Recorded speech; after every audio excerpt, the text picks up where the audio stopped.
Hello everyone, it's Nathan from Nathan's DIY Garage. I didn't have much time to film today. It's getting dark.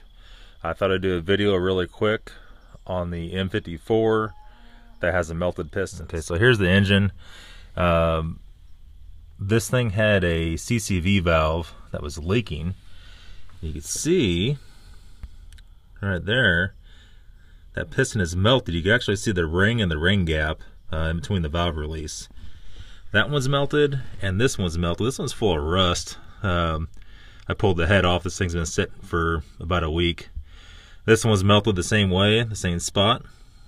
And you can see up in here, right there, how scratched up the cylinder wall is. You can see the white, that's actually the nickel or whatever coating they have on the cylinder wall is scratched off. Stuck the head back on this thing. This one's really bad. Actually, it could be that scratched off, or it could be the aluminum from the piston, from the skirt. I thought this thing might be okay.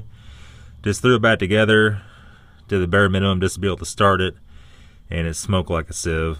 So we just pulled it back apart. We're going to switch the whole engine out. So I hope you guys liked today's video, a real super short video.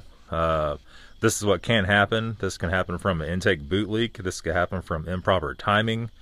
This can happen from the CCV valve leaking, or a vacuum leak, I guess along the intake. Anyway, that's all for today. If you liked today's video, give it a thumbs up, subscribe, leave a comment, and that's all. Thank you.